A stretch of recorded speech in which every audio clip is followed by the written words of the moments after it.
Haya, tunaendelea na kipengele chetu cha tutorial. Kipengele kinachofuata sasa hivi ni kuingiza maandishi katika kazi yetu. Unakuja katika hii hapa text. Ukishaiweka hapa, unaibonyeza kwa nguvu katika peji yako. Inakuwa tayari hapo ishakaa. Ukitaka kuingiza hati, unakuta hii hapa alama ya kuandika hayo maandishi yako. Unaandika neno lako. Mfano hapa tumesema sasisho. Sasisho. Neno letu linaonekana kuwa ni dogo, kwa hiyo tunataka tulifanyie marekebisho. Unakuja kwa shortcut unabonyeza Control A.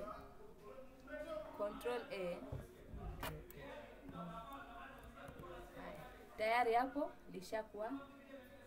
lishakuwa katika nini? Katika hali ya kufanywa marekebisho. Unakuja hapa. Tunataka tuongeze hati. Hati zetu ni ndogo. Unakuja. Tuseme tunaweka size 30 hiyo hapo.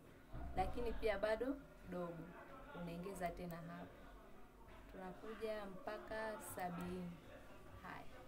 Sasa tunataka tubadilishe huu mwandiko uliokuwepo. Kwa hiyo tunaingia hapa. Tunatafuta mwandiko ambao unaona hili neno litakuwa lipo vizuri, linaonekana vizuri mwenyewe kwa mujibu unavyolitaka. Haya. Mfano kuna hili hapa inaitwa Lucid Sans. Haya. Au kama hutaki hiyo unaweza ukaweka nyingine. Tuna hii hapa Adobe Hebrew. Haya. Ukitaka kulifanya hili neno lishuke kwenda chini au kwenda juu, unakuja hapa katika scale yetu ambayo ni vertical scale. Ukiingia hapa vertical scale, mfano neno langu nataka lije juu zaidi katika hii hapa, hii border, hii nini, hii page hapa. Haya. Unavuta juu hapa.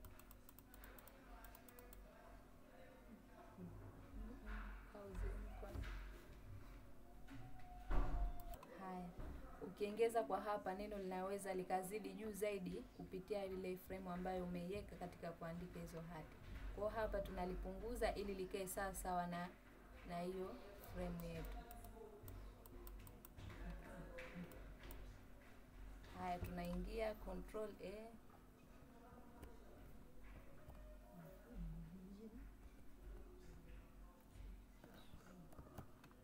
Ukishafanya hapo katika Control A, ukisha kuitia kivuli, unakuja katika hapa tunapunguza ili ikae sawa sawa na hii frame.